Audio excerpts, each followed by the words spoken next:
नमस्कार, स्वागत है आपका संसद टीवी पर। मैं हूं मनोज वर्मा और आप देख रहे हैं हमारा खास कार्यक्रम मुद्दा आपका। आज का मुद्दा आपकी सेहत और देश के गौरव से जुड़ा हुआ है। भारत ने गुरुवार को ऐतिहासिक मुकाम छू लिया।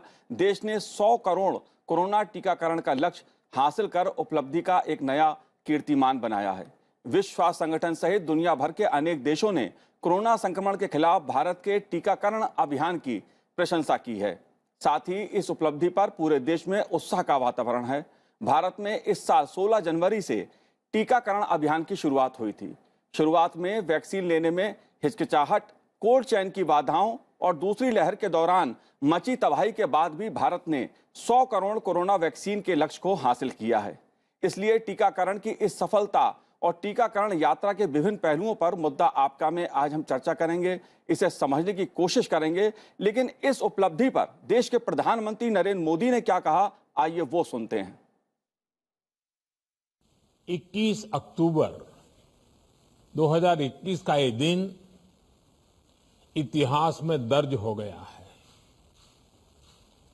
भारत ने अब से कुछ दूर पहले ही 100 करोड़ वैक्सीन डोज का आंकड़ा पार कर लिया है।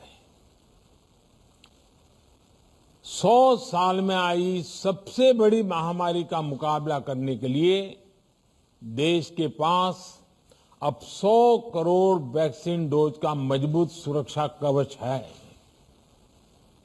ये उपलब्धि भारत की है, भारत के प्रत्येक नागरिक की है। मैं देश की वैक्सीन मैन्युफैक्चरिंग कंपनियां, वैक्सीन ट्रांसपोर्टेशन में जुड़े कर्मयोगियां, वैक्सीन लगाने में जुटे हेल्थ सेक्टर के प्रोफेशनल्स, सभी का खुले मन से, हृदय से बहुत बहुत आभार व्यक्त करता हूं। एक उत्साह है और दायित्व बोध भी है कि हमें मिलकर कोरोना को जल्द से जल्द हराना है। मैं प्रत्येक भारतवासी को बधाई देता हूं।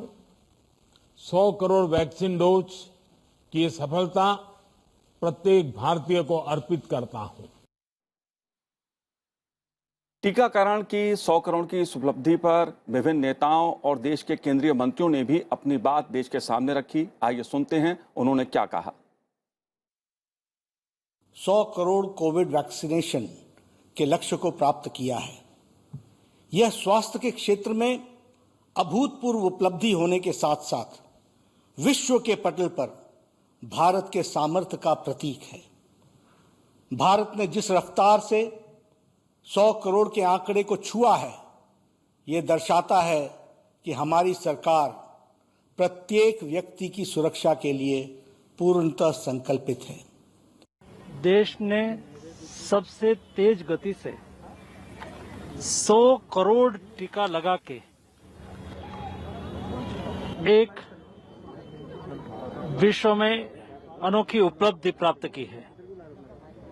जिस तरह से वैक्सीन मैन्युफैक्चरिंग से लेकर वैक्सीनेशन कराने तक का ये दौर चला है, इसमें सभी कोविड वॉरियर्स का, हेल्थ वर्कर्स का और सभी इस मुहिम से जुड़े हुए लोगों का आभार प्रकट करता हूं। दुनिया भर में 100 करोड़ का ये आंकड़ा पार करके भारत ने दिखाया है कि बड़े से बड़ा लक्ष्य भी प्राप्त किया जा सकता है। भारत ने प्रधानमंत्री जी के नेतृत्व में देश भर में व्यापक रूप से वैक्सीनेशन किया, तो उसी संकल्प का एक बहुत बड़ा महत्वपूर्ण आज पड़ाव है 100 करोड़ वैक्सीन कवर करने का। वास्तव में ये उपलब्धि जो है वो असाधारण है। कुछ महीने पहले तक ये असंभव लगता था। कई सवाल उठाए जा रहे थे कि भारत में वैक्सीन बनेगी तो कैसे बनेगी, वैक्सीन बन गई तो लोगों तक पहुंचेगी कैसे, मिलेगी कैसे। लेकिन भारत ने ये लक्ष्य हासिल किया और 100 करोड़ का टीकाकरण का लक्ष्य हासिल कर एक नया कीर्तिमान स्थापित किया। इसे समझने की जरूरत है कि आखिर ये यात्रा कैसी रही। मेरे साथ स्वास्थ्य मंत्रालय की पूर्व सचिव प्रीति सूदन जी जुड़ी हुई हैं। प्रीति जी, आपका बहुत बहुत स्वागत है संसद टीवी पर। साथ ही डॉक्टर शशांक जोशी जो सदस्य हैं कोविड-19 टास्क फोर्स महाराष्ट्र के। शशांक जी, आपका भी बहुत बहुत स्वागत है संसद टीवी पर। साथ ही स्टूडियो में मौजूद हैं डॉक्टर PL शेरवाल जी जो निदेशक हैं राजीव गांधी सुपर स्पेशलिस्ट अस्पताल के। आपका भी बहुत बहुत स्वागत है। शेरवाल जी, हम इसे समझने की कोशिश करेंगे कि ये जो यात्रा रही है टीकाकरण की, इसके क्या मायने हैं। ये उपलब्धि है तो क्यों बड़ी उपलब्धि इसे कहा जा रहा है, क्यों माना जा रहा है, और इसके आगे क्या।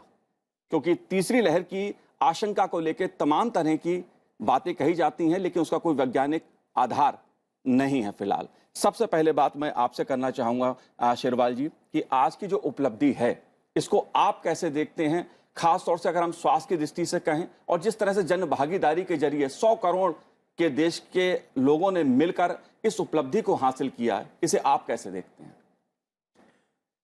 100 करोड़ वैक्सीनेशन बहुत बड़ी उपलब्धि मैं कहूँगा हमारे कंट्री के लिए है। जहाँ पर एक्चुअली अगर आपको याद दिलाऊं मैं, जब 16 जनवरी से शुरू हुआ था वैक्सीनेशन का सफ़र, तो वैक्सीन्स के नाम से लोगों में बहुत ज़्यादा दुविधाएं थी और वैक्सीन हेजिटेंसी थी, और लोग वैक्सीनेशन सेंटर पर आने से हिचकते थे जी। लेकिन वहां से लेकर अगर हम आज देखें 100 करोड़ मात्र 9 महीने के अंदर करीब करीब हमने ये हासिल किया है, जिसके अंदर मैं कहूँगा हमारे कंट्री की पॉलिटिकल लीडरशिप और हमारे स्वास्थ्यकर्मी और जितने लोग हैं जिनकी एक्टिव भागीदारी से वैक्सीनेशन का ये मुकाम हम आज हासिल कर पाए हैं। ये जो हम बात कर रहे हैं थर्ड वेव की, उसके लिए मैं कहूँगा कि ये एक बहुत ही सशक्त कदम है हमारे कंट्री के लिए, और एक ये मील का पत्थर मैं कहूँगा है। और इतनी फास्ट जो वैक्सीन्स आज तक जो हमने अचीव की है, चाहे कोई और वैक्सीन हो, चाहे वो ट्यूबरकुलोसिस के लिए हो या पोलियो के लिए हो, उसमें सालों लगते हैं, लेकिन ये केवल 9 महीने के अंदर हमें 100 करोड़ का आंकड़ा जो है छुआ है।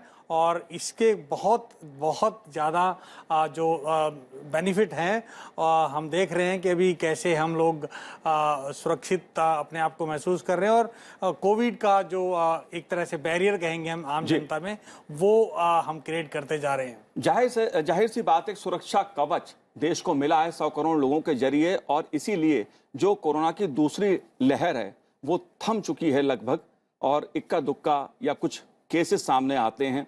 प्रीति जी हमारे साथ जुड़ी हुई हैं। प्रीति जी, मैं आपसे समझना चाहूंगा टीकाकरण की इस यात्रा को आप कैसे देखती हैं, क्योंकि तमाम तरह की चुनौतियों की अगर मैं बात करूं तो देश की जो भौगोलिक स्थिति है, एक स्थान से दूसरे स्थान वैक्सीन पहुंचाना, जो हेल्थ वर्कर हैं उनका काम करना, जो आशा वर्कर्स हैं उनका कार्य करना, ये अपने में एक बड़ा चुनौतीपूर्ण कार्य माना जा रहा था। कहा जा रहा था वैक्सीन बनेगी कैसे, बनेगी तो मिलेगी कैसे। इस यात्रा को आप कैसे देखती हैं, इस उपलब्धि को कैसे देखती हैं आप।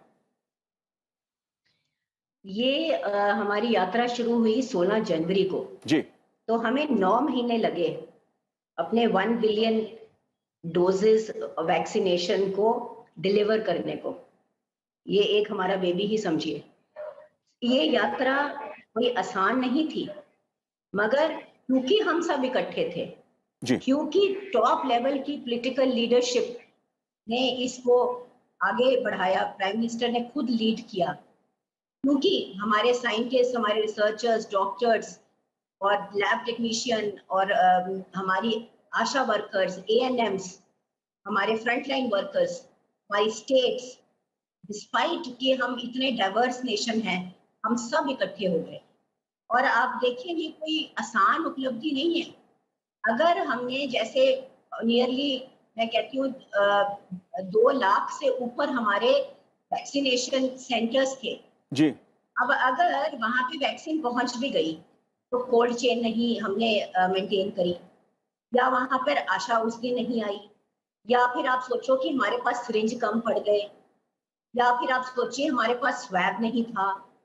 तो ये सारी चीजें एकदम से इकट्ठी हुई हैं, तभी हमने ये टीकाकरण का लक्ष्य प्राप्त किया।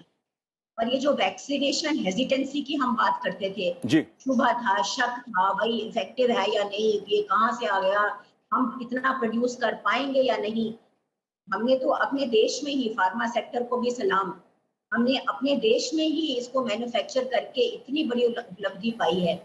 और मैं पब्लिक को भी बहुत ज्यादा क्रेडिट दूंगी कि हमने ट्रस्ट बेसिस, हमने फेथ दिखाया और हमने वैक्सीन हेजिटेंसी को भी पार करा।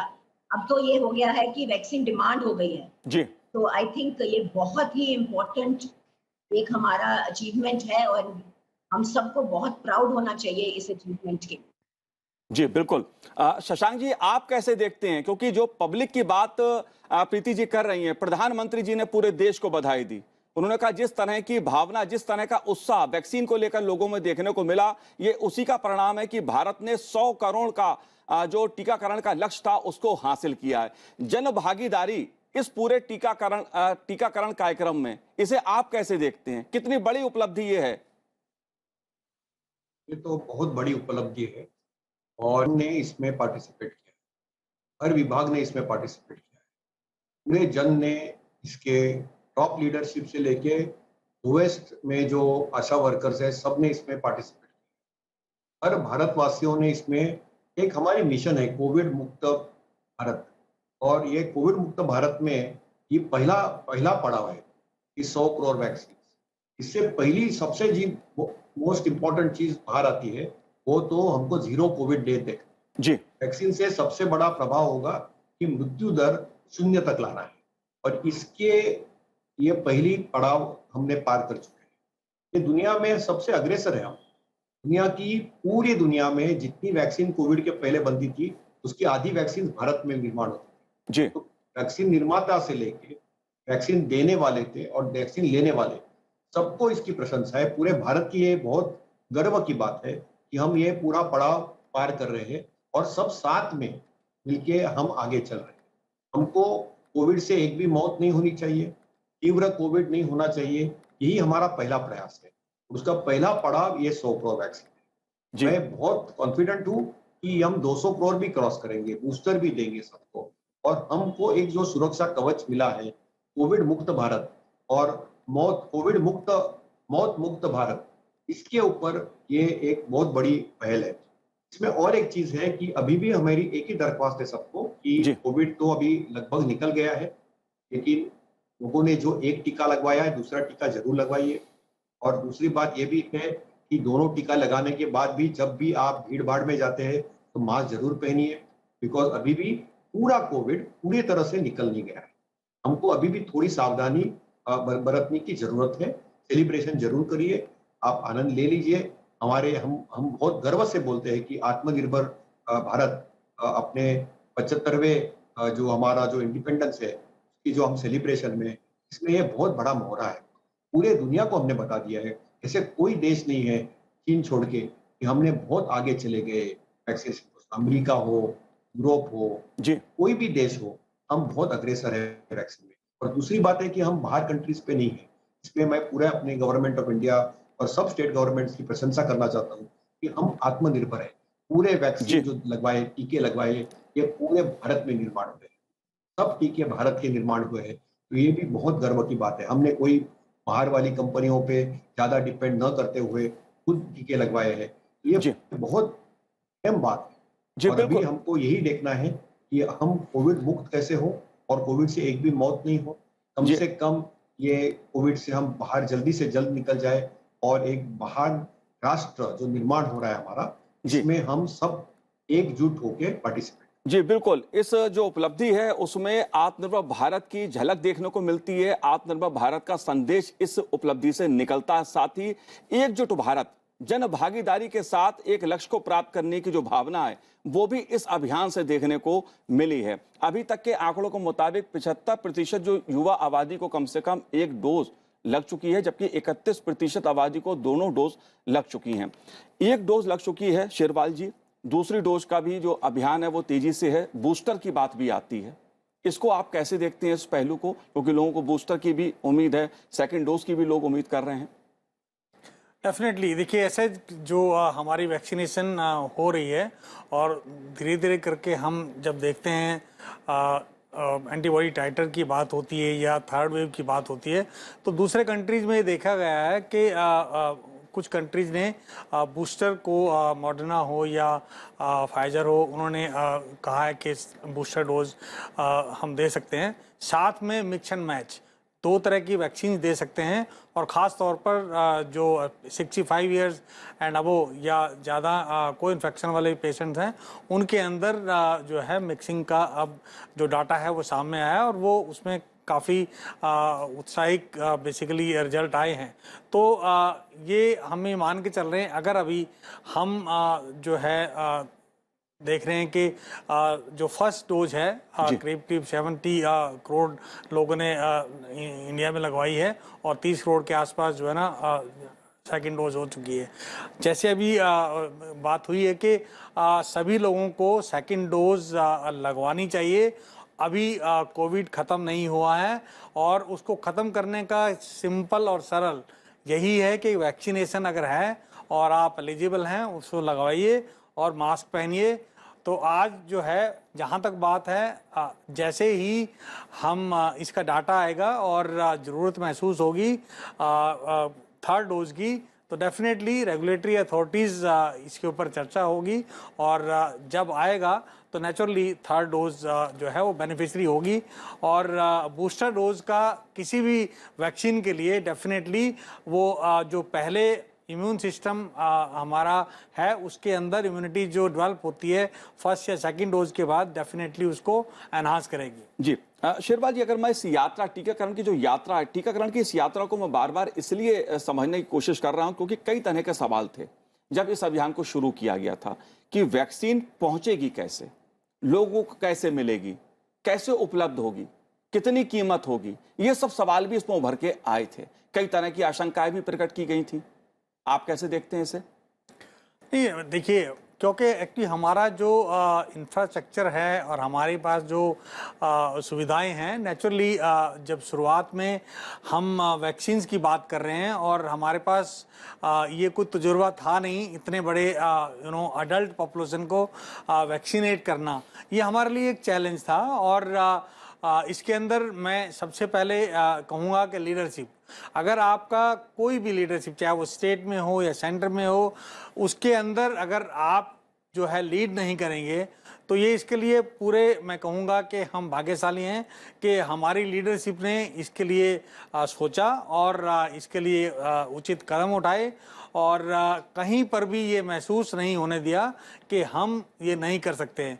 तो इसलिए as an health care worker we feel proud कि हमें जो फैसिलिटीज़ होनी चाहिए थी वो फैसिलिटीज़ मिली, और इसलिए कोई दुविधा नहीं हुई है। पहले दिन से मैं उसका भागीदारी हूँ। जब पहले दिन दिल्ली के अंदर फर्स्ट लोड वैक्सीन्स का आया, जो ट्रक हमने रिसीव किया था, तो वो एक बहुत ही उत्साहित वो था देश से। और हमने जब रिसीव किया और पहला जो सेंटर हमने दिल्ली में एस्टेब्लिश किया वैक्सीनेशन स्टोरेज के लिए, तो अपने आप में काफ़ी चैलेंज उस टाइम थे, लेकिन आज हम देखते हैं कि वो एक स्टेट ऑफ आर्ट स्टोरेज हमने बनाया है। और अब हम दिल्ली के अंदर मैं कह सकता हूं कि हमें वैक्सीन स्टोर करने की, वैक्सीन को ट्रांसपोर्ट करने की कोई जो है इशू नहीं है। और बल्कि मैं कहूँगा कि कंट्री के अंदर भी अब वो फैसिलिटीज़ हैं जो किसी भी दूर दराज एरिया में या हार्डशिप एरिया में, चाहे वो हिली एरिया हो या ड्राई एरिया हो, हर जगह पे वैक्सीन्स को पहुँचाया गया है और खूबी कोल्ड चेन मेंटेन करके पहुँचाया गया है, जो एक बहुत सी उत्साहवर्धक चीज है, एक बहुत बड़ी उपलब्धि है देश के लिए। जी, इतने बड़े देश में चुनौतीपूर्ण जहां पर भौगोलिक स्थितियां हैं, कोने कोने में वैक्सीन पहुंचाई गई और लोगों को वैक्सीन मिली भी। लेकिन इसमें टेक्नोलॉजी की एक बात कही जाती है कि कोविन ने इस पूरी जो मुहिम थी टीकाकरण की, इसको बहुत आसान बनाया। टेक्नोलॉजी की भूमिका को आप कैसे देखते हैं? ये बहुत ही एक्चुअली आपने सवाल उठाया है। मैं कहूँगा कि ये जो कोविन ऐप जो डेवलप हुआ है जी, उसके कारण हम हेल्थ केयर वर्कर को बहुत सुविधा हुई है और आम जनमानस के साथ जुड़ाव पैदा हुआ है, क्योंकि इसके अंदर क्या हो रहा है कि हम डायरेक्ट अपनी अपॉइंटमेंट फिक्स कर सकते हैं, अपना चॉइस का हम सेंटर चूज कर सकते हैं, और उसके अंदर अवेलेबिलिटी ऑफ द वैक्सीन जो है आज है नहीं है, कहाँ लग सकती है, वो सब चीज़ें हैं। और डाटा अप टू डेट रहता है। इमीडिएटली आप देख सकते हैं कि कितने लोग को फर्स्ट डोज, सेकंड डोज और कितनी एज तक, कितने सीनियर सिटीजन, तो वो एक बहुत ही मददगार हुई है। और ये मैं कहूँगा एक एग्जाम्पल है दूसरे कंट्री के लिए भी। और ये मैं जिन्होंने ये ऐप डेवलप की है उनको बहुत बहुत बधाई। और मुझे लगता है कि बाकी सारी वैक्सीनेशन में और आई थिंक हमारे डिजीज कंट्रोल में इस तरह की ऐप बहुत ही ज़्यादा मुझे लगता है कि फायदेमंद होगी। जी प्रीति जी, मैं आपसे भी समझना चाहूंगा, कोविन पोर्टल जो था जिसके माध्यम से लोगों को बिना किसी परेशानी के घर बैठे वैक्सीनेशन के लिए अपॉइंटमेंट मिल सका और साथ ही उन्हें अपने फोन पर ही वैक्सीनेशन सर्टिफिकेट भी मुहैया करा दिया गया। ये टेक्नोलॉजी का जो उपयोग हुआ पूरे टीकाकरण अभियान में, इसे आप कैसे देखती हैं? और दूसरा, अगर हम अंतर्राष्ट्रीय स्तर की बात करें, तमाम देशों में टीकाकरण का कार्यक्रम चला, हमारे देश का कार्यक्रम उनसे अलग, एक यूनिक रहा, इस पे आपका क्या कहना है? कोविन की सबसे बड़ी अचीवमेंट ये है कि वैक्सीन वेस्टेज को हमने कंट्रोल किया। जी, we have tracked every dose कि जब हमने अपनी वैक्सीन डिस्ट्रीब्यूट करी तो कौन से कोने में कितनी वैक्सीन गई, कौन सी डेट पर गई, किसको वैक्सीन लगी, ये सब डाटा हमारे पास है। तो टेक्नोलॉजी का जो यूज है ये इतना ऑप्टिमम हुआ है कि मैं कॉन्ग्रेचुलेशन करूंगी। और मेरे सामने अब राजेश भूषण बैठे हैं, उनको स्पेशल कॉन्ग्रेचुलेशन, इतनी मेहनत करी उन्होंने और बधाई देती हूँ। और बहुत ही मैं अपने आप सोचती हूँ कि मैं बहुत खुशकिस्मत हूँ कि इस देश में पैदा हुई जहाँ पर हम बिल्कुल अपने बलबूते पे हमने कोविड की लड़ाई हम लड़ी है और लड़ रहे हैं एकजुट बनकर। जी शशांक जी, महाराष्ट्र में कोरोना के बड़ी संख्या में मामले सामने आए, जनहानि भी बहुत ज्यादा हुई, लेकिन अगर टीकाकरण अभियान की बात करें हम तो महाराष्ट्र में भी अच्छे परिणाम देखने को मिले। इस पे आपका क्या कहना है? बिल्कुल, आई थिंक जैसे पीटी जी ने बताया, हम शुक्रगुजार है पूरे कोविन ऐप को। ये दुनिया का सबसे बड़ा डिजिटल हेल्थ प्लेटफॉर्म है। जी, दुनिया में ऐसे कोई भी, आप अमेरिका में जाइए, एक व्हाइट पेपर पे वो आपको लिख के देते हैं कोविड का वैक्सीन दे दिया। यहाँ पे आपको पता है कितने बजे कौन सा वैक्सीन कैसे दिया गया था, वो पूरा डिजिटली अपलोड होता है, पूरा कॉन्फिडेंशियलिटी सिक्योर होता है। ऐसा दुनिया में कोई भी ऐप नहीं है जो कोविन ऐप के नजदीक भी आता है। और मेरे ख्याल से WHO उसको अडॉप्ट कर लेगा, मोर देन जो हमारे अफ्रीकन देश। जी बिल्कुल। शशांक जी, मैं आपके पास आता हूं, आपसे और भी सवाल मैं करूंगा, लेकिन जो WHO की बात आपने कही कि WHO सहित दुनिया के तमाम देशों ने जो कोरोना को लेकर भारत का टीकाकरण रहा उसकी तारीफ की है, पूरे देश में भारत की तारीफ हो रही है इस टीकाकरण को लेकर। स्वास्थ्य मंत्रालय के सचिव राजेश भूषण जी हमारे साथ इस समय जुड़े हुए हैं, मैं सीधे उनसे जानना चाहूंगा। राजेश भूषण जी, अगर स्वास्थ्य की दृष्टि से बात मैं करूं, देश के गौरव की दृष्टि से मैं बात करूं, तो आज का दिन कितना ऐतिहासिक है, इसे आप कैसे देख रहे हैं? 100 करोड़ का लक्ष्य, क्या 9 महीने पहले करीब आप लोगों ने सोचा था इस लक्ष्य को प्राप्त कर लेंगे? देखिए, ये तो एक ऐतिहासिक दिन है ही जी, इसमें कोई दो राय नहीं है। और ये इसलिए संभव हो पाया कि हमारे देश के वैज्ञानिकों ने, हमारे देश के जो वैक्सीन निर्माता हैं उन्होंने, हमारे देश के जो डॉक्टर्स और पैरामेडिक्स हैं उन्होंने दिन रात एक करके काम किया। तो देश की जो अपनी क्षमता है जी, उसने अपने को प्रमाणित किया, ये सबसे बड़ी बात। विश्व ने इसकी जो भी सराहना की हो वो एक तरफ है जी, लेकिन देश ने अपने क्षमता को पहचाना। और कैसे पहचाना? क्योंकि जो इतना बड़ा लक्ष्य था उसको आपने डिलीवर करके दिखाया, तो ये एक बड़ी चीज है जी। लेकिन यहाँ पर हमें ये बात भी अंडरलाइन करनी चाहिए कि जो भी उपलब्धि हुई है वो ही लक्ष्य नहीं है, उससे आगे अभी बहुत कुछ करना है। जिन लोगों को पहली डोज मिल गई उनको समय पर दूसरी डोज लगे, हमारी अगली चुनौती तो वो है।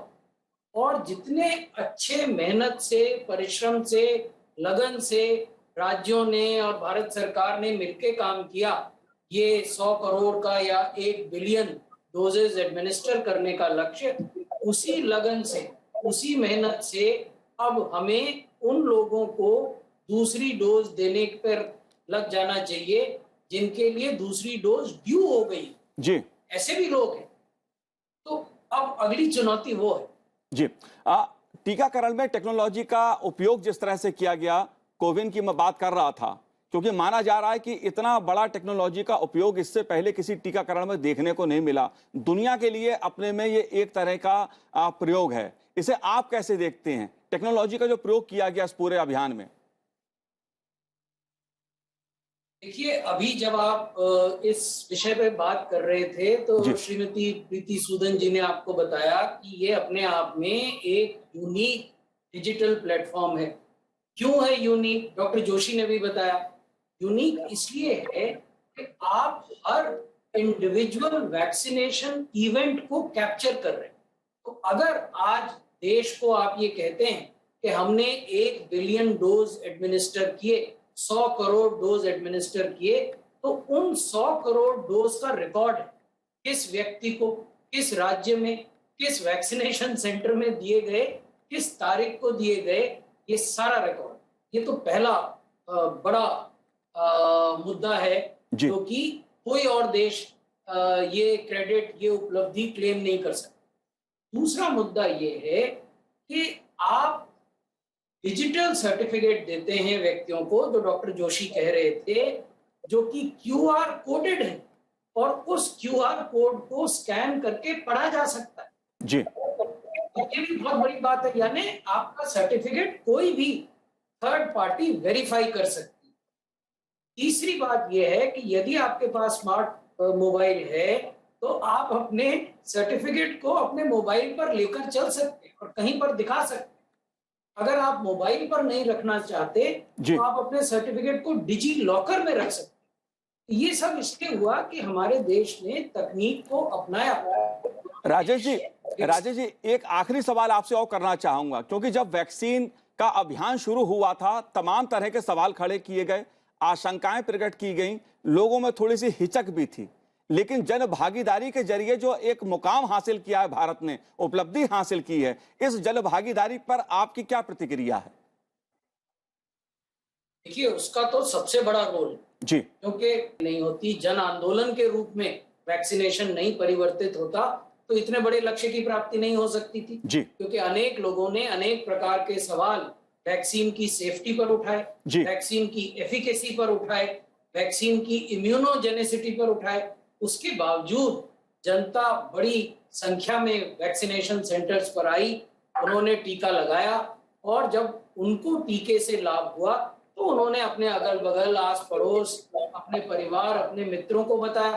तो ये बहुत बड़ा रोल देश की जनता ने इसमें निभाया है। जी, बिल्कुल। राजेश जी, आपने हमसे बात की, आपका बहुत बहुत शुक्रिया, बहुत बहुत धन्यवाद। प्रीति जी, आपका भी बहुत बहुत धन्यवाद हमसे बात करने के लिए, और शशांक जी, आपका भी बहुत बहुत शुक्रिया, बहुत बहुत धन्यवाद। शेरवाल जी, आपका भी बहुत बहुत शुक्रिया, बहुत बहुत धन्यवाद हमसे बात करने के लिए। तो आज हमारे इस कार्यक्रम में इतना ही। मुझे दीजिए आज्ञा, नमस्कार।